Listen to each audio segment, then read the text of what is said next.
Fine and doing well. जो आज का हमारा टॉपिक है वो है major types of research in sociology.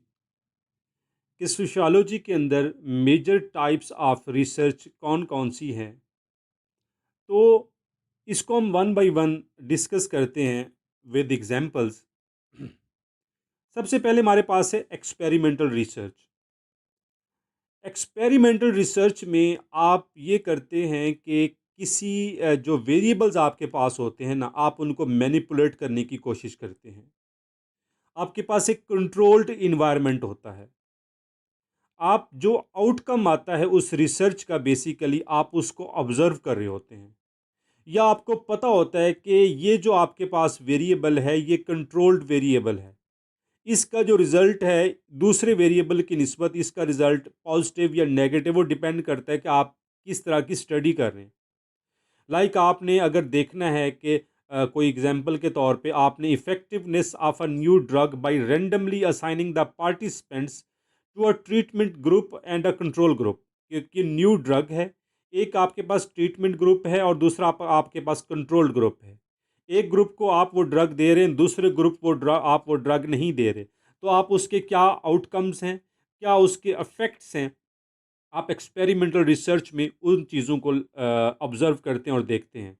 उसके बाद हमारे पास है descriptive research. This type of research aims to describe a phenomena और अ सिचुएशन, कि कंप्लीटली डिस्क्राइब करता है किसी भी फिनोमिना को या सिचुएशन को।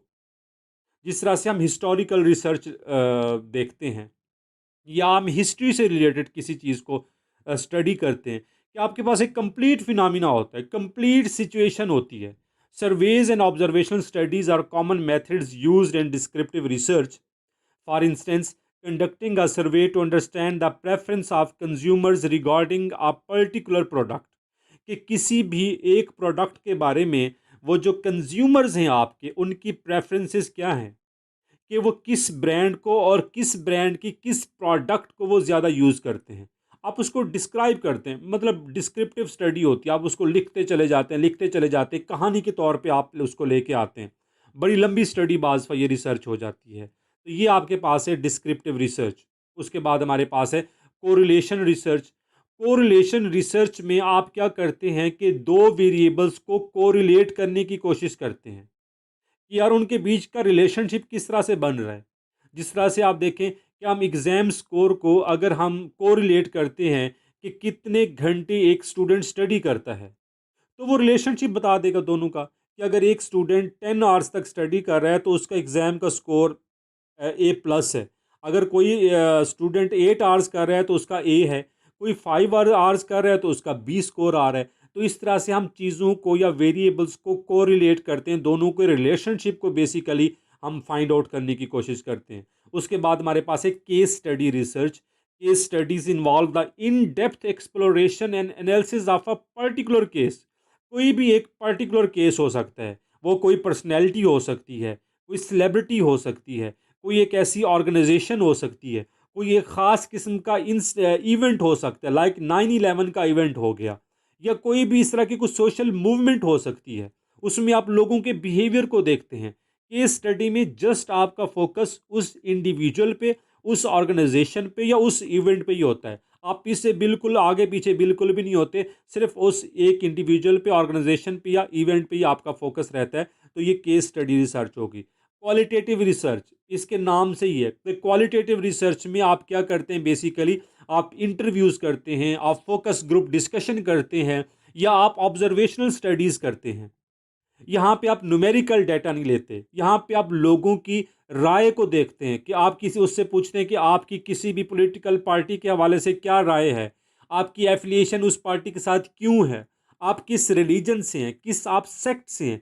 तो वो जो आपको बोलता चला जाता है, आप उसको एज इट इज़ ही आप उसको लिखते चले जाते हैं। या आप उसके सपोज, जिस तरह से एग्जांपल यहाँ पे दी है कि कैंसर सर्वाइवर्स जो हैं, आप उनका लाइफ का एक्सपीरियंस नोट डाउन करते हैं, कि नहीं, जो कैंसर के पेशेंट्स होते हैं ऑलमोस्ट सबका जो लाइफ का एक्सपीरियंस है वो इस तरह से होता है। कोई एड्स का पेशेंट हो गया, तो इस तरह से आप उनकी अपनी राय, जो कुछ वो बोलते हैं, उनकी ज़बानी आप उनको ही आगे हाईलाइट करते हैं, उस तरह से ही नोट करते चले जाते हैं और उस तरह से ही आप अपने रिजल्ट्स आगे पेश करते हैं। तो ये हमारे पास है क्वालिटेटिव रिसर्च।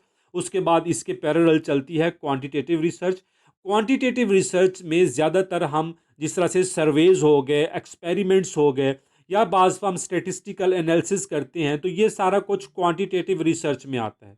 इसमें आप न्यूमेरिकल डेटा को सिलेक्ट करते हैं या गैदर करते हैं। लाइक आपने पूछना है किसी भी कंज्यूमर के सेटिस्फेक्शन लेवल को, कि इस प्रोडक्ट को यूज़ करके आपका सेटिस्फेक्शन लेवल कैसा है। वो 1 2 3 4 5 इस तरह की नंबरिंग आ जाती है कि अच्छा जी फ़लाँ प्रोडक्ट के हवाले से, या फ़लाँ लीडर के हवाले से, या फ़लाँ कंपनी के हवाले से, या फ़लाँ कंट्री के हवाले से, ये सारा कुछ आप उसका सेटिस्फेक्शन लेवल या मतलब कोई भी इस तरह की जो दूसरी इन्फॉर्मेशन है आप उससे कलेक्ट करते हैं। तो ये सारी की सारी क्वांटिटेटिव रिसर्च में चीज़ें आ जाती हैं। लॉन्गिट्यूडनल रिसर्च आप देखें ना कि उसके नाम से ही है कि लॉन्गिट्यूडनल, लंबी चलने वाली रिसर्च। Longitudinal research involves collecting the data from a same subjects over an extended period to track the changes and trends. कि आप कोई भी एक इंडिविजुअल है, कोई भी एक ग्रुप है, कोई भी एक ट्राइबल ग्रुप है, आप उसमें क्या करते हैं, आप वहाँ पे जाते हैं। लाइक अफ्रीका का कोई ट्राइब है, आप उससे सपोज 5 या 10 ईयर्स तक आप उनसे बार बार एक ही क्वेश्चन या उसमें कुछ क्वेश्चंस ऐड करके आप उन लोगों से डाटा कलेक्ट करते रहते हैं कि अच्छा जी आपकी ये फर्स्ट जनरेशन थी, सेकंड है, थर्ड जनरेशन है, क्या आपकी सोसाइटी के अंदर, आपके ट्राइब के अंदर कोई सोशल चेंज आया, आप लोगों ने या किसी टेक्नोलॉजी को अडॉप्ट किया, या कोई भी इस तरह का कोई डिजीज़ पेशेंट हो सकता है, लाइक उसको कैंसर है, एड्स है, टीबी है, कि आप उसको ऑब्जर्व करते रहते हैं जब तक उसकी डेथ नहीं हो जाती कि ये किन किन फेजेस से या किन किन उसकी लाइफ के जो उसके मतलब कि लाइफ किस तरह से उसकी चेंज हुई। ये सारा कुछ आप ऑब्जर्व करते रहते हैं। किसी भी एक ग्रुप का हो सकता है, इंडिविजुअल का हो सकता है, या सोसाइटी का हो सकता है। उसके बाद हमारे पास है क्रॉस सेक्शनल रिसर्च। ज़्यादातर हेल्थ के अंदर या सोशियोलॉजी के अंदर ये वाली रिसर्च बहुत ज़्यादा की जाती है, cross sectional research. Cross sectional research collects the data from a diverse sample at a single point in time. आप क्या करते हैं क्रॉस सेक्शनल रिसर्च में, ये भी बेसिकली एक किस्म की ऑब्जर्वेशनल रिसर्च होती है। इसमें आप सर्वे कर रहे होते हैं। आप क्या करते हैं कि किसी भी एक सपोज किसी एक हॉस्पिटल में आप चले गए, वहाँ पे आपने जो भी लोग आपको मिल गए आपने उनसे डाटा कलेक्ट कर लिया। उसके बाद सपोज नेक्स्ट वीक कोई और बंदा आता है और आके उसी हॉस्पिटल में वो सेम परफॉर्मा फिल करता है, तो भी उसकी रिसर्च रिलायबल है, क्योंकि एक स्पेसिफिक पॉइंट था, डिवर्स किस्म की सैंपल उसकी पॉपुलेशन थी, क्योंकि डेली बेसिस पे तो कोई पेशेंट हॉस्पिटल नहीं आता। तो पेशेंट चेंज हो गए लेकिन टेरिटरी सेम है और आपका क्वेश्चनर भी सेम है। इस तरह से ये क्रॉस सेक्शन रिसर्च होती है। For instance conducting a survey on job satisfaction among the employees in different companies at a specific time।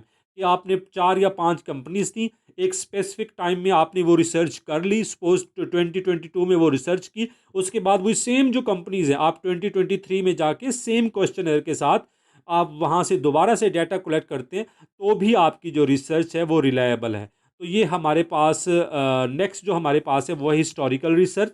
Historical research में आप क्या करते हैं कि जो पास्ट में इवेंट्स हुए, जो पास्ट में कुछ मतलब कोई प्रॉब्लम्स हुई, कोई मूवमेंट्स चली, तो आप क्या करते हैं कोई प्राइमरी और जो सेकेंडरी आपके पास डेटा होता है, जो जो आपके पास सोर्सेज होते हैं, आप वहाँ से डेटा को कलेक्ट करते हैं और उसके बाद उन डॉक्यूमेंट्स को आप अंडरस्टैंड करते हैं कि किस तरह की सिचुएशन थी और उस वक्त क्या हालात थे, क्यों ये सोशल मूवमेंट चली, किस वजह से ये सोशल मूवमेंट कामयाब या नाकाम हुई, उसकी सक्सेस रेशो रेशियो क्या थी, वो जो उसके अगेंस्ट जो मूवमेंट्स के अगेंस्ट जो सोशल पॉलिसीज़ बनी थी वो इम्प्लीमेंट हुई या नहीं हुई। तो इस तरह से आप हिस्ट्री में जाके, आप पास्ट में जाके चीज़ों को एनालाइज करते हैं और उसके बाद डेटा को आप उसके कोई ना कोई रिजल्ट्स या कंक्लूजन पे आते हैं। उसके बाद हमारे पास है एक्शन रिसर्च।